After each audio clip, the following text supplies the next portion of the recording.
안녕하세요. 하루 1시간 문학 읽기의 최선문입니다.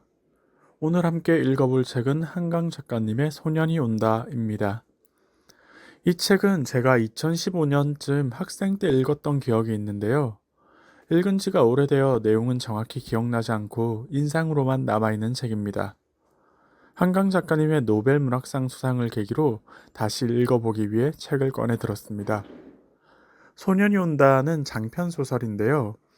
6편의 단편으로 이루어진 연작소설에 가깝습니다. 5.18 광주 민주화 운동 당시 시청에 남아있던 5명의 인물을 각각 다른 시간과 공간에서 옴니버스식으로 다룹니다. 가장 먼저 여러 이야기의 중추가 되는 너의 이야기를 담은 어린 새를 살펴보겠습니다. 16 중학생인 너는 5.18 광주 민주화 운동 당시 계엄군에게 무참히 짓밟힌 사람들의 시신을 관리하고 있습니다. 부패하고 시치가 나는 시신들을 잘 누이고 비닐로 감싸 친지에게 확인시켜주는 역할이죠. 며칠째 집에 가지 못해 씻지 못하고 땀냄새가 나며 꼬질꼬질한 상태로 말입니다. 너가 왜 시청에서 이런 일을 하고 있는가 하는 사연은 차츰 밝혀집니다. 얼마 전 있었던 시위에 친구와 함께 손을 잡고 나갔다가 총성이 울릴 때 친구 정대가 옆구리에 총을 맞는 걸 보고서 너는 홀로 뒤돌아서 도망쳤습니다. 이후 정대의 시신을 찾으러 이곳에 왔다가 시신은 찾지 못한 채 눌러앉아 일을 하게 된 것입니다. 이런 와중에 계엄군이 시청에 밀고 들어와 남아있는 사람을 모조리 죽일 것이라는 이야기를 듣습니다. 그러자 너의 가족들도 너가 봉변을 당할까봐 얼른 집으로 돌아오라고 채근하죠. 하지만 너는 결국 끝까지 시청에 남아있기를 선택합니다. 이 어린 새는 16 무고한 소년의 관점에서 이야기가 진행됩니다. 가장 생기 넘쳐야 할 나이대의 소년이 왜 죽음과 밀접하게 붙어 있다가 결국 비극을 맞이해야 했는지에 대해서 철저히 무심하게 다룹니다. 왜 이런 일이 발생했는지, 무엇을 어떻게 해야 하는지에 대해서도 다루지 않습니다. 그저 자연재해 같은 상황적 맥락 아래에서 철저히 지디겨지는 무력한 개인을 그립니다.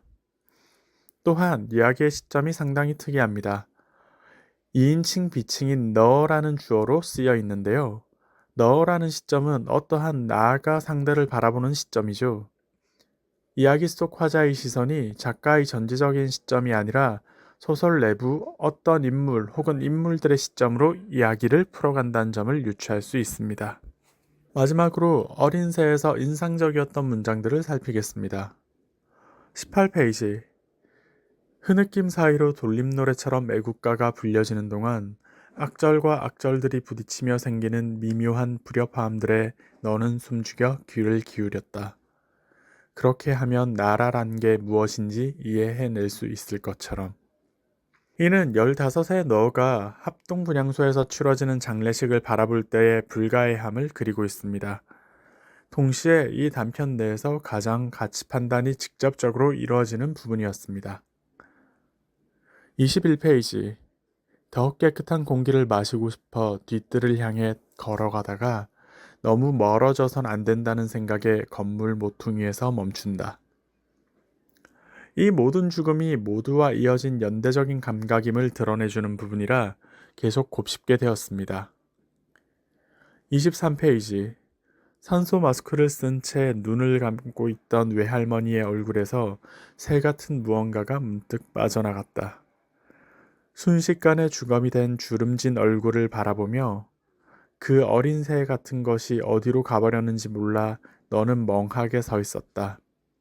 인간의 영혼을 어린 새에 비유한 부분인데요. 제목인 어린 새가 어떻게 지어졌는지를 살필 수 있는 대목이었습니다. 36페이지. 지금 정미 누나가 갑자기 대문을 열고 들어온다면 달려나가 무릎을 꿇을 텐데. 같이 도청 앞으로 가서 정대를 찾자고 할 텐데. 그러고도 네가 친구냐? 그러고도 네가 사람이야? 정미 누나가 너를 때리는 대로 얻어맞을 텐데. 얻어맞으면서 용서를 빌 텐데. 정대의 죽음은 결코 너의 잘못이 아닙니다. 그럼에도 죄책감을 느낄 수밖에 없는 너의 마음을 그려내고 있는 문장입니다.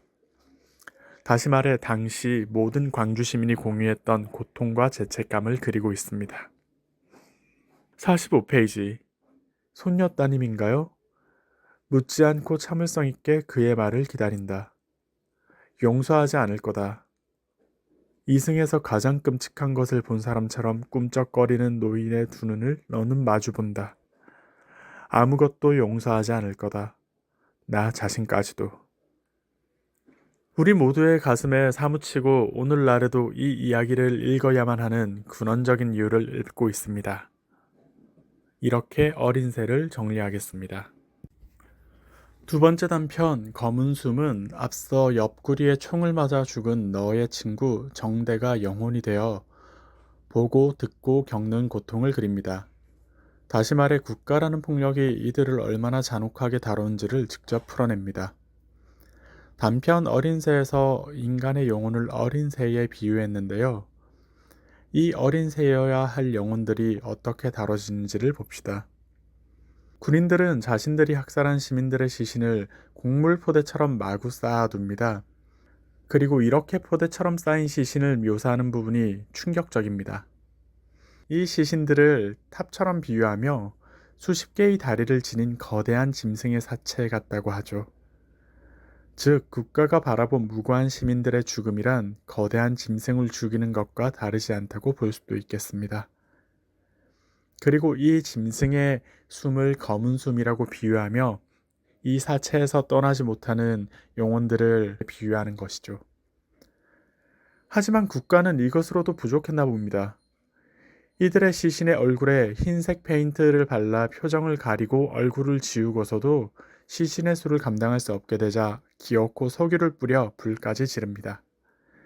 그러자 비로소 거대한 짐승의 사체에서 해방된 검은 숨들은 제가 갈 곳으로 나아갈 수 있게 되죠. 고통받던 정대의 영혼도 이제 너를 찾아가려 하지만 그런 즈음에 너 역시 죽고 말았음을 느끼고 맙니다. 그렇게 갈 길을 잃은 정대의 검은 숨을 둔 채로 단편이 마무리되고요. 이 이야기에서는 정대의 가장 사적인 서사가 그려집니다. 개인이 얼마나 무고한 죽음을 맞이한 것인지 이입할 수밖에 없는 장이었습니다. 또 어린 새의 시점이 왜 2인칭 비칭인 너로 다뤄졌는지 이 단편을 읽으며 이해할 수 있었습니다. 정대의 시선으로 바라본 너, 동호의 이야기가 그려지고 있었던 것이 어린 새였기 때문입니다. 이제 인상적인 문장들을 살펴보겠습니다. 48페이지. 이제 몸들의 탑은 수십 개의 다리를 지닌 거대한 짐승의 사체 같은 것이 되었어. 이 문장은 앞서 소개했듯 어린 새들이 거대한 사체의 검은 숨이 되는 과정입니다. 가장 슬픈 시적 묘사였습니다. 51페이지. 더 이상 나는 학년에서 제일 작은 정대가 아니었어. 세상에서 누나를 제일 좋아하고 무서워하는 박정대가 아니었어. 이상하고 격렬한 힘이 생겨나 있었는데 그건 죽음 때문이 아니라 오직 멈추지 않는 생각들 때문에 생겨난 거였어. 누가 나를 죽였을까? 누가 누나를 죽였을까? 왜 죽였을까? 생각할수록 그 낯선 힘은 단단해졌어. 눈도 뺨도 없는 곳에서 끊임없이 흐르는 피를 진하고 끈적끈적하게 만들었어. 이는 정대라는 개인이 가장 짙게 표현된 부분입니다. 정대가 정대가 아니라 피눈물 흘리는 시신이 된 순간이죠. 64페이지. 그때 그곳으로 가야 했을까? 그곳으로 힘차게 날아갔다면 너를, 방금 내 몸에서 뛰쳐나온 놀란 너를 만날 수 있었을까? 여전히 눈에서 피가 흐르는 채 서서히 조여오는 거대한 얼음 같은 새벽빛 속에서 나는 어디로도 움직일 수 없었어. 망자가 결국 저가 갈 곳을 잃은 채로 우두커니 서서 어디로도 가지 못하게 된 마지막 문장이었습니다. 이번 시간에는 세 번째 단편 7개의 뺨 중간 부분까지 읽었는데요. 완결성을 위해 영상마다 2편의 단편을 다루며 총 3편의 영상으로 인사드리려 합니다. 그럼 다음 시간에는 7개의 뺨과 새와 피로 찾아뵙도록 하겠습니다. 하루 1시간 문학 읽기의 최선문이었습니다.